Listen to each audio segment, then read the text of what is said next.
Bienvenidos al podcast de economía e inversiones de Upside Capital.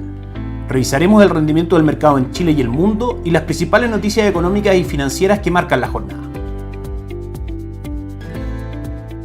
Muy buenos días, ¿cómo están ustedes? Lunes 13 de junio de 2022, soy Ramiro Galeano, fundador de Upside Capital, y les doy la bienvenida a otra edición más de mercados en Upside Capital. Durante la semana pasada tuvimos varios datos macroeconómicos. Les recordamos, por supuesto, escuchar las ediciones del día martes a el viernes de la semana pasada este podcast, donde analizamos cada una en detalle. En resumen, podemos decir que lo más relevante fue primero que la inflación en su medición de 12 meses llegó al 11.5%, que también el informe de política monetaria del Banco Central ve la inflación llegando al 2.7% en diciembre del próximo año, es decir, una caída bastante fuerte, y que la tasa de política monetaria fue ubicada en el 9%, con una alza de 75 puntos base. 200 puntos base fue total el alza en las últimas dos reuniones, 125 y 75 en esta última, ubicando, como decíamos, la tasa de política monetaria en el 9%. El mercado sí reconoce y asume que este proceso de alza de tasa en general está cerca de terminar. Debiésemos ver tasas no más altas del 9.5% en cuanto a tasa política monetaria, y eso es muy positivo para la renta fija local. De hecho, parte de nuestra recomendación de inversión se compone de fondos de renta fija local que en general han tenido un buen retorno entre el 5 y el 7% dependiendo del fondo. Por supuesto que cada una de las recomendaciones debe ser según el perfil de los clientes y los plazos de inversión, pero la renta fija local en general ha mostrado un buen rendimiento y muestra también condiciones favorables para el segundo semestre. Una estabilización del nivel de tasa de política monetaria e incluso caídas durante el primer semestre del próximo año. Los mercados, recordemos, son eficientes. Incorporar esa información en los precios han hecho que tengan un muy buen retorno. Lo otro destacable también es que si vemos en general las encuestas y las opiniones de los distintos expertos, analistas, vemos que las proyecciones del mercado no son tan favorables para la inflación. La ven alrededor del 4.5% en un rango un poco más alto a diciembre del 2023 de lo que lo ve el Banco Central. El Grupo de Política Monetaria, por ejemplo, recomendaba una alza de 125 o 150 puntos base. En general, el mercado en el fondo está un poco más preocupado por la inflación de lo que el Banco Central está mostrando. Vamos a ver qué produce eso en la utilización de los activos, que por supuesto también en cuanto a movimientos del mercado local tenemos que estar atentos a la discusión de la reforma tributaria y por supuesto al debate respecto al plebiscito constitucional que se efectuará de manera obligatoria en Chile el 4 de septiembre. Son las variables internas que el mercado está constantemente monitoreando y que por supuesto provocan el movimiento de los activos locales. Vamos con el día viernes, donde el IPSA terminó con un alza de un 1.03% en 5.237 puntos, el dólar en 846, subiendo 20 pesos. Vamos a ver cuál fue el motivo principal, que tiene que ver con la inflación en Estados Unidos, que marca por sobre lo esperado, y eso el mercado automáticamente lleva a que la Reserva Federal va a aumentar las tasas de interés de manera más fuerte y hace que el dólar suba frente a todas las paridades de monedas en el mundo, y el cobre cae en línea con lo que fue el derrumbe de los mercados internacionales, un 0.97% a 4.30. Revisamos el mercado durante la semana pasada en Wall Street, una pésima semana, con el Dow Jones cayendo un 4.6%, el S&P 500 cayendo un 5.1% y el Nasdaq perdiendo un 5.6%. Esto, ¿por qué se da? Básicamente por la entrega de la inflación el día viernes en Estados Unidos, que marca un alza respecto a lo que se esperaba en la medición total. Se esperaba un 8.3% y marca un 8.6%, también superior al 8.3% del mes anterior. Y la inflación subyacente, que aísla el efecto de alimentos y energía, que son dos variables bastante volátiles. Si bien marca menor que el mes anterior, un 6.2% había sido el mes anterior, este mes marca un 6%, todo esto en lecturas anuales, marca por arriba del 5.9% que se esperaba, de manera que el mercado inmediatamente incorpora que la inflación aún no ha tocado techo, de que la Reserva Federal debiese aumentar la agresividad de alza de tasas. De hecho, se espera 50 puntos base en la reunión que vamos a tener durante esta semana de alza y 50 puntos base en la reunión de julio también de alza. Vamos a ver que este día miércoles, junto con la reunión, también se van a dar a conocer las proyecciones por parte de la Reserva Federal de las principales variables macroeconómicas, y eso nos va a dar una idea respecto a cómo están viendo el futuro de la economía y también lo que van a ir haciendo con la tasa de política monetaria. En general, ¿qué es lo que ve el mercado? Es que estas alzas van a continuar, y lo que preocupa efectivamente es que a través de estas alzas finalmente lo que termine produciendo la Reserva Federal es una recesión fuerte en la economía de Estados Unidos. Finalmente, el arte de manejar la tasa de política monetaria se basa en controlar la inflación en primera instancia, pero también hacerlo sin que la economía caiga en recesión. Vamos a ver si lo logran. Por ahora, por supuesto que el ambiente en los mercados de renta variable en general es de preocupación frente a esta noticia. El encarecimiento del dinero y la pérdida de dinamismo de la economía de Estados Unidos claramente son variables que deprimen la cotización de los mercados, que en general ha tenido un muy mal año 2022 y que este tipo de noticias finalmente apoyan estos malos rendimientos. ¿Qué es lo que tenemos que ver para adelante? Recordemos que los mercados son cíclicos y que así como caen también se recuperan. En el largo plazo, en algún minuto la Reserva Federal va a dejar de subir las tasas de interés, vamos a tener a los mercados recuperándose, las tasas cayendo y un buen retorno en la renta variable. Por ejemplo, si vemos las últimas dos correcciones fuertes que tuvo el S&P 500, podemos ver que en la corrección que fue desde septiembre prácticamente a noviembre o diciembre del año 2018, la caída fue aproximadamente del 20% y luego el upside que presentó el mercado fue del orden del 45% en un periodo entre 2018, diciembre prácticamente en principios del 2019 y febrero del 2020, donde viene otra caída fuerte por la aparición del coronavirus, que fue una caída muy fuerte, mucho más que la actual, de entre prácticamente 4 a 6 semanas, donde el mercado cayó un 35% y luego de eso tuvimos un mercado alcista que rentó un 120% hasta fines del año 2021, principios de 2022. La actual caída que tiene el S&P 500 es del orden del 21-22%, alrededor de 30% en el Nasdaq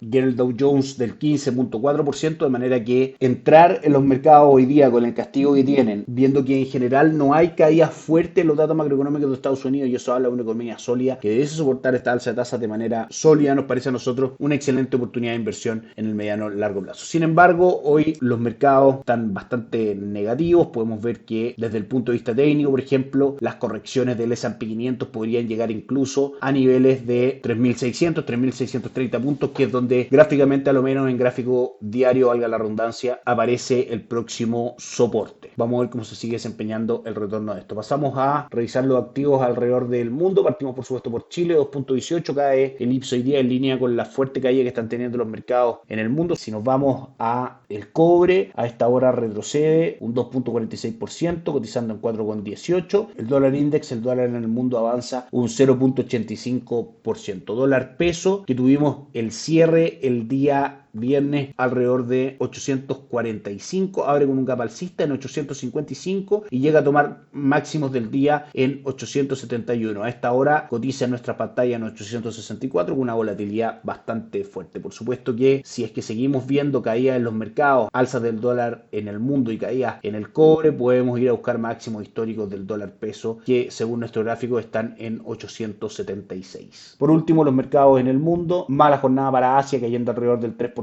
el Nikkei 225, el Hansen de Hong Kong, y un poco menos fuerte la caída, pero caía al fin y al cabo 0.89 el índice de Shanghai. Por supuesto, todo ello es negativo. El DAX alemán cae un 2.47%, el Eurostock un 2.39%, y Estados Unidos cae a esta hora fuerte el Dow Jones un 2%, el S&P 500 un 2.88% y el Nasdaq un 3.6%, en días que son negativos, complicados, pero que desde el punto de vista a largo plazo dan una excelente opción de compra. Que estén muy bien, que tengan una excelente semana, nos encontramos mañana. Chao, chao. Gracias por escuchar el podcast de Economía e Inversiones de Upside Capital. Te invitamos a visitar nuestro sitio web www.upsidecap.cl y contactarnos para brindarte una asesoría objetiva, sin sesgo y con una mirada global para tus inversiones.